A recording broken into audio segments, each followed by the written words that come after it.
93ರಲ್ಲಿ ಉದ್ಯೋಗ ಭರವಸೆ ಯೋಜನೆ ಅಂತ ಆಯ್ತದೆ ಇದೇ ಕಾನೂನು. ಅದಾದ್ಮೇಲೆ 99ರಲ್ಲಿ ಸ್ವರ್ಣ ಜಯಂತಿ ಗ್ರಾಮ ಸ್ವರೋಜ್ಗಾರ್ ಯೋಜನೆ ಅಂತ ಆಯ್ತು.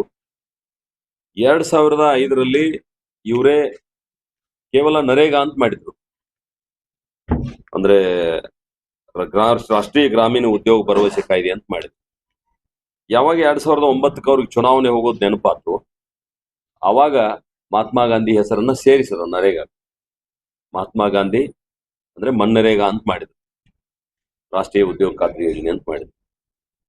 ಅಂದ್ರೆ ಕಾಲ ಕಾಲಕ್ಕೆ ಏನೇನ್ ಬದಲಾವಣೆ ಆಗ್ತಾವ, ಬದಲಾವಣೆಗೆ ಸಂಬಂಧಪಟ್ಟಂತೆ ಪಾರ್ಲಿಮೆಂಟ್ ನಲ್ಲಿ ಚರ್ಚೆ ಆಗ್ತದೆ. ಚರ್ಚೆ ಆದ ನಂತರ ಅದಕ್ಕೆ ಪೂರಕವಾದಂತ ಹೆಸರನ್ನ ಇಡುವಂತ ಪದ್ಧತಿ ಮೊದಲಿಂದ ಬಂದದೆ. ಹೀಗಾಗಿ ಈಗ ಬದಲಾವಣೆ ಆಗಿರುವಂತದ್ದಲ್ಲ. ಅವರು ಬಹಳ ದೊಡ್ಡ ಪ್ರಮಾಣದಲ್ಲಿ ನಮ್ಮ ವಿರುದ್ಧ ಅಪಪ್ರಚಾರ ಮಾಡುವಂತದ್ದು ಏನಂದ್ರ, ಇಲ್ಲ ಮಹಾತ್ಮ ಗಾಂಧಿ ಹೆಸರು ತೆಗೆದು ಬಿಟ್ರು, ಬಹಳ ಘೋರ ಅನ್ಯಾಯ ಮಾಡಿದ್ರು ಅನ್ನುವಂಥದ್ದು ಒಂದು. ಎರಡನೇದು, ಬಡವರ ಹಕ್ಕನ್ನ ಕಿತ್ಕೊಂಡ್ರು, ಬಡವರಿಗೆ ಅನ್ಯಾಯ ಮಾಡಿದ್ರು ಅನ್ನುವಂಥದ್ದು ಎರಡು. ಪಂಚಾಯಿತಿ ಹಕ್ಕುಗಳನ್ನ ಕಡಿಮೆ ಮಾಡಿರೋ ಅನ್ನುವಂಥದ್ದು ಮೂರು. ಆರ್ಥಿಕ ತೊಂದರೆ ಆಗ್ತದೆ ಅನ್ನುವಂಥದ್ದು. ಈ ರೀತಿ ಆರೋಪ ಮಾಡ್ತಾ ಮಿಥ್ಯಾರೋಪವನ್ನು ಅವ್ರು ಮಾಡ್ತಾ ಇದ್ದಾರೆ. ನಾನು ತಮ್ಮ ಮೂಲಕ ಕಾಂಗ್ರೆಸ್ಸಿನ ಮುಖಂಡರಿಗೆ ಕೇಳಲಿಕ್ಕೆ ಬಯಸ್ತೇನೆ, ಚಳಿಗಾಲದ ಅಧಿವೇಶನದಲ್ಲಿ ಈ ಮಸೂದೆಯನ್ನ ಮಂಡನೆ ಮಾಡಿದಾಗ ನೀವು ಯಾರೂ ಇದರ ಚರ್ಚೆನೆ ಮಾಡಲಿಲ್ಲ, ಓಡಿ ಹೋದ್ರಿ ಹೊರಗಡೆ. ನಿಮ್ಗೆ ಏನೇನ್ ತೊಂದರೆ ಇತ್ತು ಅಲ್ಲಿ ಚರ್ಚೆ ಮಾಡಿ ಅದನ್ನ ಬದಲಾವಣೆ ಮಾಡಕ್ ಅವಕಾಶ ಇತ್ತು, ಅದನ್ನ ಮಾಡ್ಲಿಲ್ಲ. ಇವತ್ತು ಜನರು ಎದುರುಗಡೆ ಬಂದು ನೀವು ಕೇಳ್ತಾ ಇದ್ರಲ್ಲ, ನಾನ್ ನಿಮ್ಗೆ ಕೇಳಲಿಕ್ಕೆ ಬಯಸ್ತೇನೆ, ಮಹಾತ್ಮ ಗಾಂಧಿ ಹೆಸರು ಯಾವಾಗ ನೆನಪಾಯ್ತು? ನಿಮ್ದೇ ಸರ್ಕಾರ, ಸಿದ್ದರಾಮಯ್ಯನವರೇ ನಿಮ್ದೇ ಸರ್ಕಾರ ಅಧಿಕಾರಕ್ಕೆ ಬಂದ ಮೇಲೆ ನೀವು ಆ ಕ್ಯಾಂಟೀನ್ಗಳಿಗೆ ಇಂದಿರಾ ಕ್ಯಾಂಟೀನ್ ಅಂತ ಹೆಸರಿಟ್ರಿ. ಅವಾಗ ನಿಮ್ಗೆ ಯಾಕೆ ಮಹಾತ್ಮ ಗಾಂಧಿ ಹೆಸರು ನೆನಪಾಗ್ಲಿಲ್ಲ? ಈಗ ನೀವು ಯಾವ ಅನ್ನಭಾಗ್ಯ ಯೋಜನೆಯನ್ನ ಜಾರಿಗೆ ತರ್ತಾನೆ ಅಂತ ಹೇಳಿದ್ರಿ, 30 ತಿಂಗಳಿಂದ ನೀವು 11 ತಿಂಗಳು ಮಾತ್ರ 5 ಕೆಜಿ ಮಾತ್ರ ಕೊಡ್ಲಿಕ್ಕೆ ನಿಮ್ ಕಡೆಯಿಂದ ಆಗಿದೆ. 10 ಕೆಜಿ ಕೊಡ್ತು ಅಂತ ಹೇಳಿದ್ರೆ 5 ಕೆಜಿ ಕೊಡ್ತಾ ಇದ್ರಿ, ಅದು 11 ತಿಂಗಳು ಮಾತ್ರ ಕೊಟ್ಟಿದ್ರಿ ರೆಕಾರ್ಡ್ ಪ್ರಕಾರ, ಎಲ್ಲೂ ಕೊಡ್ಲಿಕ್ಕೆ ಆಗಿಲ್ಲ ನಿಮ್ಗೆ. ಆ ಯೋಜನೆನೂ ಈಗ ಬದಲಾಯಿಸಿ ನೀವು ಇಂದಿರಾ ಕಿಟ್ ಕೊಡ್ತೀವಿ ಅಂತ ಹೊಂಟ್ರಿ. ಆ ಇಂದಿರಾ ಕಿಟ್ಗೆ ಯಾಕೆ ನೀವು ಮಹಾತ್ಮ ಗಾಂಧಿ ಹೆಸರು ಇಡ್ತಾ ಇಲ್ಲ? ಈ ದೇಶದೊಳಗ ಹತ್ತತ್ರ 365 ಸಂಸ್ಥೆಗಳಿಗೆ ನಕಲಿ ಗಾಂಧಿಗಳ ಹೆಸರಿಟ್ಟಿದಾರ. ಇಂದಿರಾ ಗಾಂಧಿ, ರಾಜೀವ್ ಗಾಂಧಿ, ನೆಹರು ಪರಿವಾರದ ಹೆಸರಿಟ್ಟಿದಾರ. ಯೂನಿವರ್ಸಿಟಿಗಳಿಗೆ, ಗಾರ್ಡನ್ಗಳಿಗೆ, ರಸ್ತೆಗಳಿಗೆ, ಬ್ರಿಡ್ಜ್ಗಳಿಗೆ, ವಿಮಾನ ನಿಲ್ದಾಣಗಳಿಗೆ, ಆಸ್ಪತ್ರೆಗಳಿಗೆ, ಸ್ಟೇಡಿಯಂಗಳಿಗೆ, ಈ ರೀತಿ ಬೇರೆ ಬೇರೆ ಇದಕ್ಕೆಲ್ಲ ಸುಮಾರು 365ಕ್ಕಿಂತ ಹೆಚ್ಚು ಹೆಸರಿಡುವಾಗ ನಿಮಗೆ ಮಹಾತ್ಮ ಗಾಂಧಿ ಹೆಸರು ನೆನಪಾಗಲಿಲ್ಲ. ಈಗ ನಿಮ್ಗೆ ಹೆಸರು ನೆನಪಾಗ್ತಾ ಇದೆ. ಬಹುಶಃ ನನಗನ್ನಿಸ್ತದ ಮಹಾತ್ಮ ಗಾಂಧಿ ಅವ್ರಿಗೆ ಏನ್ರ ಇಟ್ಟಿದ್ರ ನಾವು ರಾಮನ ಹೆಸರು ಇಟ್ಟಿದ್ದನ್ನ ಅವ್ರು ಸ್ವಾಗತ ಮಾಡ್ತಿದ್ರು ಅಂತ ಅನಿಸ್ತದ ನನಗೆ. ಯಾಕಂದ್ರೆ ಅವ್ರು ರಾಮನ ಭಕ್ತರು, ರಘುಪತಿ ರಾಘವ ರಾಜಾರಾಮ್ ಪತಿತ ಪಾವನ ಸೀತಾರಾಮ್ ಅಂತ ಹೇಳಿದವ್ರು. ಹೀಗಾಗಿ ಬಹುಶಃ ಅವ್ರು ಸ್ವಾಗತ ಮಾಡ್ತಾ ಇದ್ರು. ಮಹಾತ್ಮ ಗಾಂಧಿ ಅವ್ರು ಹೇಳಿದ ಇನ್ನೊಂದು ವಿಚಾರನು ನಾನು ನಿಮ್ಮ ಮೂಲಕ ಕಾಂಗ್ರೆಸ್ನವ್ರನ್ನ ಕೇಳಲಿಕ್ಕೆ ಬಯಸ್ತೇನೆ. ಯಾವ ಸ್ವಾತಂತ್ರ್ಯ ಹೋರಾಟದ ಸಲುವಾಗಿ ಕಟ್ಟಿದಂತ ಕಾಂಗ್ರೆಸ್ ಪಾರ್ಟಿಯನ್ನ ರಾಜಕೀಯ ಉದ್ದೇಶಕ್ಕಾಗಿ ಬಳಸಬೇಡ್ರಿ, ಅದನ್ನ ವಿಸರ್ಜನೆ ಮಾಡ್ರಿ ಅಂತ ಹೇಳಿದ್ರೆ ಅದನ್ನ ಮಾಡ್ಲಿಲ್ಲ. ಬದಲಾಗಿ ನೀವು ಕಾಂಗ್ರೆಸ್ ಪಾರ್ಟಿಯನ್ನು ಒಂದು ಪೊಲಿಟಿಕಲ್ ಪಾರ್ಟಿ ಮಾಡ್ಕೊಂಡ್ಬಿಟ್ರಿ. ಅದಷ್ಟ ಮಾಡ್ಲಿಲ್ಲ. ಇಂದಿರಾ ಗಾಂಧಿಗೂ ರಾಜೀವ್ ಗಾಂಧಿಗೂ ಸಂಬಂಧ ಇಲ್ಲದಂತ ಗಾಂಧಿ ಪರಿವಾರಕ್ಕೆ ಅವ್ರಿಗೆ ಏನೂ ಸಂಬಂಧ ಇಲ್ಲ, ಆದ್ರೆ ಗಾಂಧಿ ಹೆಸರನ್ನ ನೀವು ಇಟ್ಕೊಂಡ್ಬಿಟ್ರಿ. ಹೀಗಾಗಿ ಗಾಂಧಿ ಹೆಸರನ್ನ ದುರುಪಯೋಗ ಮಾಡ್ತಾ ಇದ್ರಿ ಅಂತೇಳಿ ನಾನು ತಮ್ಮ ಮೂಲಕ ಹೇಳಲಿಕ್ಕೆ ನಾನು ಬಯಸ್ತೇನೆ. ಇನ್ನೊಂದು ಅವ್ರು ಏನ್ ಆರೋಪ ಮಾಡಿದಾರ ಅಂತಂದ್ರ ಬಡವರ ಹಕ್ಕು ಕಸ್ಕೊಂಡ್ರು. ನಿಮ್ಮ ಅವಧಿಯೊಳಗೆ 100 ದಿನ ಮಾತ್ರ ಇತ್ತು ಉದ್ಯೋಗ ಖಾತ್ರಿ, ಈಗ ಅದನ್ನ ನಾವು 125 ದಿನ ಮಾಡಿದ್ವಿ. ಮನಮೋಹನ್ ಸಿಂಗ್ ಇದ್ದವಾಗ ದಿನಗೂಲಿ 125 ರೂಪಾಯಿ ಮಾತ್ರ ಇತ್ತು, ನಾವು ಅದನ್ನ ಈಗ 370 ರೂಪಾಯಿ ಮಾಡಿದ್ವಿ. ಹತ್ತತ್ರ 200 ರೂಪಾಯಿ ಜಾಸ್ತಿ ಮಾಡಿದ್ವಿ, 370 ಮಾಡಿದ್ವಿ. ನಿಮ್ಮ ಅವಧಿಯೊಳಗ ಉದ್ಯೋಗ ಭರವಸೆ ಇರಲಿಲ್ಲ. ನಮಗ ಯಾರು ಉದ್ಯೋಗ ಕೇಳ್ತಾರ ಅವ್ರಿಗೆ ಉದ್ಯೋಗ ಕೊಡಬೇಕು, ಇಲ್ಲ ನಿರುದ್ಯೋಗಿ ಭತ್ಯೆ ಕೊಡ್ಬೇಕನ್ನುವಂತದನ್ನ ಮಾಡಿದ್ವಿ. ಇನ್ನೊಂದು, ನೀವು 2-3 ತಿಂಗಳು ಬಿಟ್ಟು ಪೇಮೆಂಟ್ ಮಾಡ್ತಿದ್ರಿ. ನಾವೀಗ ಅದನ್ನ ಏನ್ ಮಾಡಿದೀವಿ, ಕೇವಲ 1 ವಾರದೊಳಗ ಪೇಮೆಂಟ್ ಮಾಡ್ಬೇಕಂತ ಕಾನೂನೊಳಗ ನಾವು ಸೇರಿಸಿದೀವಿ. ಇದು ಹೆಂಗ್ ಬಡವರಿಗೆ ಅನ್ಯಾಯ ಆಗ್ತದ? ಈ ರೀತಿ ಜನರನ್ನ ದಿಶಾಬುಲ್ ಮಾಡಿ ನಿಮ್ಮ ಹುಳುಕುಗಳನ್ನು ಮುಚ್ಚಿಕೊಳ್ಳಿಕ್ಕೆ ಇದೊಂದು ಯೋಜನೆಯನ್ನ ದುರ್ಬಳಕೆ ಮಾಡ್ಕೊಂಡು ನೀವು ಪ್ರತಿಭಟನೆ ಮಾಡ್ತಾ ಇದ್ರಿ. ನಿಮ್ಮ ವೈಫಲ್ಯವನ್ನ ಮರೆಮಾಚಲಿಕ್ಕೆ ಈ ರೀತಿಯಾದಂತ ನಾಟಕವನ್ನ ತಾವೇನ್ ಮಾಡ್ತಾ ಇದ್ರಿ, ಇದು ಬಹಳ ದಿವಸ ನಡೆದಿಲ್ಲ. ನಾವು ಕೂಡ ಇಡೀ ರಾಜ್ಯದಾದ್ಯಂತ ಜನತಾ ನ್ಯಾಯಾಲಯದ ಬಗ್ಗೆ ಅಂದ್ರೆ ಜನರ ಬಳಿಗೆ ಹೋಗ್ತೀವಿ. ಪ್ರತಿ ಗ್ರಾಮ ಪಂಚಾಯಿತಿಯಲ್ಲಿಯೂ ಕೂಡ ಈ ವಿಷಯವನ್ನ ಪ್ರಸ್ತಾಪ ಮಾಡ್ತೀವಿ ಮತ್ತು ಜನರಿಗೆ ಇದ್ರ ಬಗ್ಗೆ ನಾವೇನು ಹೊಸ ಬದಲಾವಣೆ ತಂದಿದೀವಿ. 100 ಇದ್ದಿದ್ದು 125 ದಿವಸ ಮಾಡಿದೀವಿ, 175 ಇದ್ದಿದ್ದು ನಮ್ಮ ಅಧಿಕಾರಕ್ಕೆ ಬಂದ ನಂತರ 370 ರೂಪಾಯಿ ದಿನಗೂಲಿ ಮಾಡಿದೀವಿ. ಮತ್ತು ನಿರುದ್ಯೋಗಿ ಭತ್ಯೆ ಕೊಡ್ಬೇಕಂತ ಹೇಳಿದೀವಿ. ಇನ್ನೊಂದು ವಿಶೇಷವಾಗಿ ನಾವು ಮಾಡಿರುವಂತದ್ದು ಏನಂದ್ರ, ಅವ್ರಿಗೆ ನೋವಿರೋದು ಅದನ್ನ ಹೇಳ್ತಾ ಇಲ್ಲ. ಅವ್ರು ನೋವಿರೋದೇನಂದ್ರ, ಉದ್ಯೋಗ ಖಾತ್ರಿಯನ್ನ ಒಂದು ಬಂಗಾರದ ಮೊಟ್ಟೆ ಇಡು ಕೋಳಿ ಅಂತ ತಿಳ್ಕೊಂಡಿದ್ರು. ಅವ್ರು ದಿನ ನಮಗೆ ಮೊಟ್ಟೆ ಕೊಡ್ತದ ಅಂತ ಹೇಳಿ. ಆದ್ರೆ ನಾವೀಗ ಅವ್ರ ಭ್ರಷ್ಟಾಚಾರವನ್ನ ನಿಲ್ಲಿಸ್ಲಿಕ್ಕೆ ಏನೇನ್ ಬೇಕು ಈ ಕಾನೂನಲ್ಲಿ ವ್ಯವಸ್ಥೆಯನ್ನು ಮಾಡಿದೀವಿ. ಯಾರಿಗೆ ಕೆಲಸ ಇಲ್ಲ ಅಂತ ಅವ್ರಿಗೆ ದಿನಗೂಲಿ ಕೊಡಬೇಕು. ಆದ್ರೆ ಇವರು ಅದನ್ನ ಮಷಿನರಿಯಿಂದ ಉಪಯೋಗ ಮಾಡಿ ಖರ್ಚಾಗ್ತಾ ಇದ್ರು.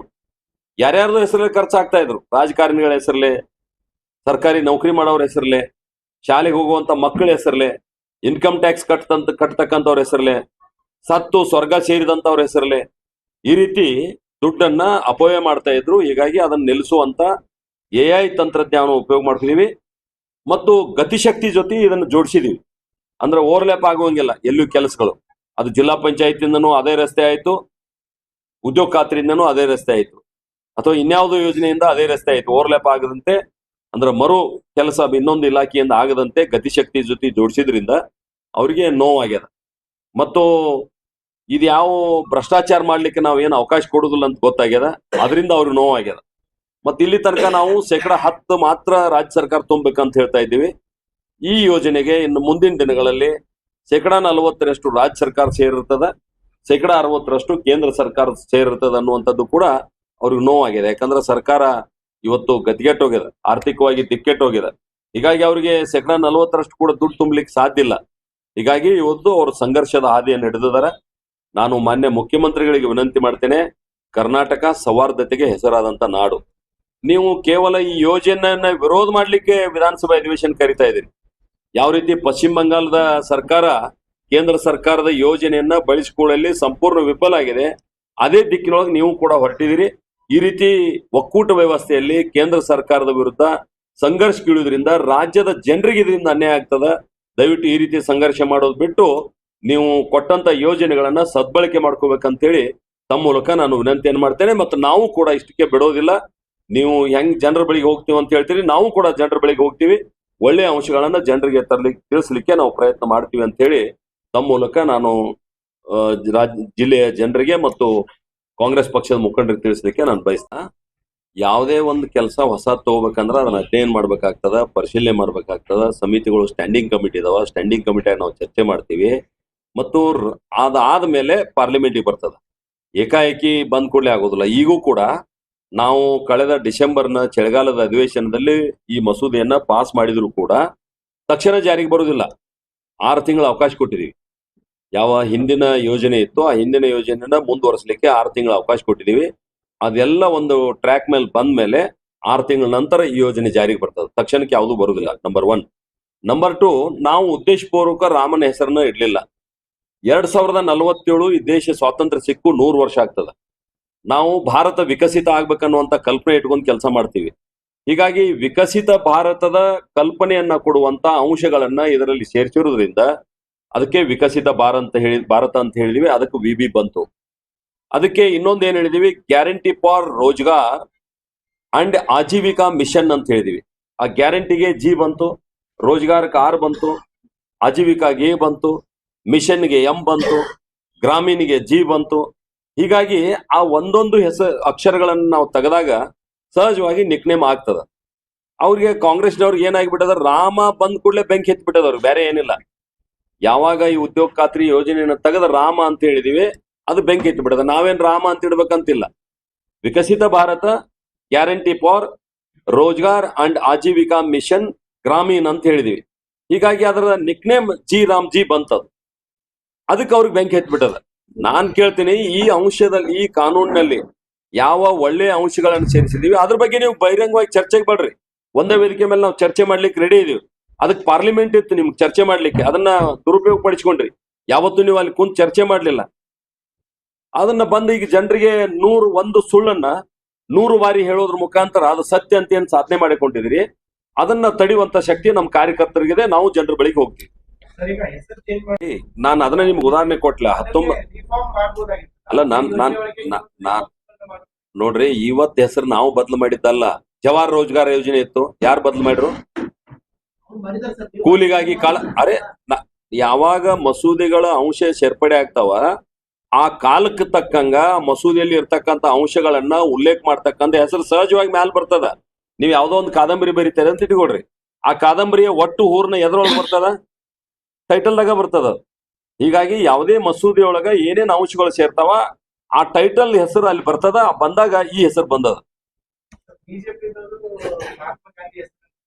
ನೋಡ್ರಿ, ಕಾಂಗ್ರೆಸ್ನವ್ರಿಗೆ ಕಳ್ಳನಿಗೊಂದು ಪಿಳ್ಳೆನವ ಅಂತ ಹೇಳ್ತಾರಲ್ಲ, ಹಂಗ ಮೊಸರಿನ್ಯಾಗ ಕಲ್ಲು ಹುಡ್ಕು ಕೆಲಸ ಚಾಲು ಆಗೈತೆ. ಅವ್ರ ಮೊಸರಿನ್ಯಾಗ ಕಲ್ಲು ಬರ್ತದ, ಎಮ್ಮೆ ಹಾಲು ಕೊಟ್ಟ ಮೇಲೆ ಮೊಸರಿನ್ಯಾಗ ಕಲ್ಲು ಬರೋ ಸಾಧ್ಯ ಇಲ್ಲ, ಅದು ಭೂಮಿಯಾಗ ಬೆಳೆದಿಲ್ಲ.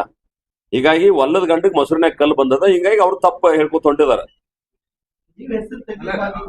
ಅಲ್ಲಲ್ಲ, ನಾನು ಅದನ್ನ ಹೇಳ್ತಾ ಇದ್ದೀನಿಲ್ಲ, ಕಾನೂನಿನಲ್ಲಿ ಯಾವ್ಯಾವ ಅಂಶಗಳು ಸೇರ್ತಾವ ಅದರ ಪ್ರತಿನಿಧಿತ್ವ ಎದ್ರೊಳಗೆ ಬರ್ತದ ಅಂದ್ರೆ ಹೆಸರಿನೊಳಗೆ ಬರ್ತದೆ. ಹೀಗಾಗಿ ಅಲ್ಲಲ್ಲ, ಗ್ರಾಮ ಸ್ವರಾಜ್ ಅನ್ನೋದೇ ಗಾಂಧಿ ಕಲ್ಪನೆ, ಮಹಾತ್ಮ ಗಾಂಧಿ ಕಲ್ಪನೆ ಗ್ರಾಮ ಸ್ವರಾಜ್. ಹೌದು, ಇದು ಆಕ್ಚುಲಿ ರೂರಲ್ ಡೆವಲಪ್ಮೆಂಟ್ ಇರೋದೇ ಗ್ರಾಮ ರಾಜ್ಯದಲ್ಲಿ ರಾಮರಾಜ್ಯ ಕಾಂತನ ಅಂತ ಹೇಳಿದ್ರು ಮಹಾತ್ಮ ಗಾಂಧೀಜಿ ಅವರು. ಗಾಂಧಿ ಅಲ್ಲ, ನಾನು ಅರ್ಥ ಹೇಳ್ತಾ ಇದಿಲ್ಲ, ಗ್ರಾಮ ರಾಜ್ಯದಿಂದ ನಾನು ಅರ್ಥ ಹೇಳ್ತಾ ಇದಿಲ್ಲ, ಗ್ರಾಮ ರಾಜ್ಯದಿಂದ ರಾಮರಾಜ್ಯ ಕಾಂತು ಅಂತ ಹೇಳ್ತಾರೆ ಮಹಾತ್ಮ ಗಾಂಧಿ ಅವರು. ಮಹಾತ್ಮ ಗಾಂಧಿ ಅವರ ರಾಮನ ಹೆಸರು ಹೇಳ್ತಾಗ ಉಳಿದವ್ರು ಯಾಕಂದ್ರೆ ಬೇಜಾರ್ ಮಾಡ್ಕೋತಾರ ಅಂತ ನಾ ಕೇಳ್ತಾ ಇದ್ದೀನಿ. ಗಾಂಧಿ ಹೆಸರಲ್ಲಿ ಅಲ್ಲಲ್ಲ, ಪ್ರಶ್ನೆ ಅದಲ್ರಿ, ಮಹಾತ್ಮ ಗಾಂಧಿ ಅವರ ರಾಮನ ಒಪ್ಕೊಂಡದಾರ, ಗ್ರಾಮದಿಂದ ರಾಮರಾಜ್ಯ ಅಂತ ಹೇಳಿದಾರ. ನಾನು ಅದನ್ನ ಹೇಳಿದಿಲ್ಲ ಪ್ರಾರಂಭದಾಗ. ಬಹುಶಃ ಮಹಾತ್ಮ ಗಾಂಧಿ ಅವ್ರು ಇದ್ರ, ನೀವ್ ಯಾರೇ ಪತ್ರಕರ್ತರವ್ರ ಪ್ರಶ್ನೆ ಕೇಳಿದ್ರ ಅದನ್ನ ನಾನು ಸ್ವಾಗತ ಮಾಡ್ತಿದ್ರ ಅವ್ರು ಅಂತ ಹೇಳಿದ್ದೇನೆ. ಅಲ್ಲ, ಅದು ಆಧಾರ ಅದಲ್ಲ. ಯಾಕೆ ಆಧಾರ? ಅದಕ್ಕೆ ಅಲ್ಲ ಕಾಯ್ಪತ್ರಿಕ ಅಲ್ಲ, ಆಧಾರ ಏನದ ಅಂದ್ರ ಮಹಾತ್ಮ ಗಾಂಧಿ ಅವರು ರಾಮನನ್ನ ಒಬ್ಬ ಆದರ್ಶ ಪುರುಷ ಅಂತ ನಂಬಿದ್ರು ಅನ್ನುವಂತ ಕಾರಣದಿಂದ ಅದನ್ನ ಹೇಳ್ತಾ ಇದ್ದೇವೆ. ಬಂದಂತ ಹಾದಿ ಮೇಲೆ ಹಿಂಗ ಆಗ್ಬಹುದು ಹೇಳ್ತೀರಿ ಇಲ್ಲ ನೀವು? ಹಂಗೆ ಇದೆ.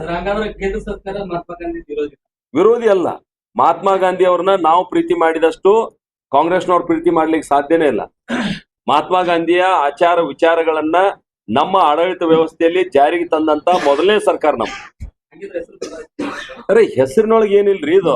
ಅವ್ರಿಗೆ ನೋವಾಗಿದ್ದು ಎಲ್ಲಿ ಅಂದ್ರ ಅವ್ರ ಹೆಸರು ಇಟ್ಕೊಂಡ್ ಹೊಂಟಾರ ಅಷ್ಟ. ಅವ್ರಿಗೆ ನೋವಾಗಿದ್ದು ಎಲ್ಲಿ ಅಂದ್ರ ನಮ್ದ 90% ನಾವು ಕೊಡ್ತಿದ್ದೀವಿ, 10% ಅಷ್ಟ ಅವ್ರದಿತ್ತು ಕಾಂಟ್ರಿಬ್ಯೂಷನ್. ಯಾವಾಗ ಇವ್ರು ಈ ರೀತಿ ಭ್ರಷ್ಟಾಚಾರ ಅದ್ರ ಮೇಲೆ ಕಂಟ್ರೋಲ್ ಇಲ್ದಂಗ್ ಮಾಡ್ರು, ಅವಾಗ ನಾವ್ ಹೇಳಿದ್ವಿ ನಿಮ್ದು ಶೇರ್ ಇದ್ರೆ ಒಂದ್ ಸ್ವಲ್ಪ ಬಿಗಿ ಇರ್ತದ ಅಂತೇಳಿ. ಈಗ 40% ಶೇರ್ ಏನ್ ಮಾಡಿದೀವಿ, ನೋವು ಆದದ ಅವ್ರಿಗೆ. ಆಮೇಲೆ ಎರಡನೇದ್ದು, ನಾವು ಗತಿಶಕ್ತಿ ಯೋಜನೆ ಕೆಳಗಡೆ ಇದನ್ನ AI ತಂತ್ರಜ್ಞಾನದ ಮೂಲಕ ಅಲ್ಲಿ ತಮ್ಮ ಇಂಪ್ರೆಷನ್ ಕೊಡ್ಬೇಕಾಗ್ತದೆ ಕೆಲ್ಸಕ್ಕೆ ಹೋದವ್ರು. ಮತ್ತು ಲೊಕೇಶನ್ 3 ಸಲ ಕೊಡ್ಬೇಕು. ಲೊಕೇಶನ್ ಎಲ್ಲ ನಾವು ಸರ್ಚ್ ಮಾಡ್ತೀವಿ. ಅಸೆಟ್ ನಿರ್ಮಾಣ ಆಗ್ಬೇಕಂತ ಹೇಳಿದೀವಿ. ದುಡ್ಡು ಖರ್ಚಾದ್ಮೇಲೆ ಆಸ್ತಿ ನಿರ್ಮಾಣ ಆಗ್ಬೇಕಲ್ಲ. ನೀವು ಅದೇ ಕಲ್ಲು ಹೊಸ ಬಿಲ್ಲು ಅಂದ್ರ ಅದನ್ನ ಎಲ್ಲಿ ತಡೆದಿವಿ, ಅದನ್ನೂ ಆಗ್ಯದ ಅವ್ರಿಗೆ. ಅದನ್ನ ಹೇಳಕ್ ಆಗುದಿಲ್ಲ ಅವ್ರಿಗೆ. ಅದಕ್ಕೆ ಅವ್ರು ಏನ್ ಹೇಳ್ತಾ ಇದಾರೆ ಅಂದ್ರೆ ಮಹಾತ್ಮ ಗಾಂಧಿ ಅಂತ ಹೇಳ್ತಾ ಇದಾರೆ. ನಾ ಅದಕ್ಕೆ ಕೇಳ್ತೀನಿ, ನಿಮ್ ಸರ್ಕಾರ ಬಂದ್ಮೇಲೆ ಇಂದಿರಾ ಕ್ಯಾಂಟೀನ್ಗೆ ಮಹಾತ್ಮ ಕ್ಯಾಂಟೀನ್ ಯಾಕೆ ಅನ್ಲಿಲ್ಲ ನೀವು? ಈ ಇಂದಿರಾ ಕಿಟ್ ಮಾಡಕ್ ಹೊಂಟಿದ್ರಿ, ಅದಕ್ಕೆ ಯಾಕೆ ನೀವು ಮಹಾತ್ಮ ಕಿಟ್ ಅನ್ಲಿಲ್ಲ? ನಮ್ಮನ್ನ ಪ್ರಶ್ನೆ ಮಾಡ್ತಿರಲ್ಲ. ನಿಮ್ ಸರ್ಕಾರ ಬಂದ್ಮೇಲೆ 2 ಇಟ್ಟಿರಲ್ಲ. ದೇಶದೊಳಗೆ 365ಕ್ಕಿಂತ ಹೆಚ್ಚು ಸಂಸ್ಥೆಯೊಳಗೆ ನೀವು ಹೆಸರಿಟ್ಟಿರಿ. ಒಂದ್ ಕಡೆ ಅವಾಗ ಗಾದಿ ನೆನಪಾಯ್ತು ನಿಮಗ. ಈಗ ಯಾಕೆ ಹೇಳ್ತಾ ಇದ್ರಿ ಅಂದ್ರ ಇದು ಮೊಸಳೆ ಕಣ್ಣೀರದ ಮಹಾತ್ಮ ಗಾಂಧೀಜಿಯವ್ರ ಬಗ್ಗೆ.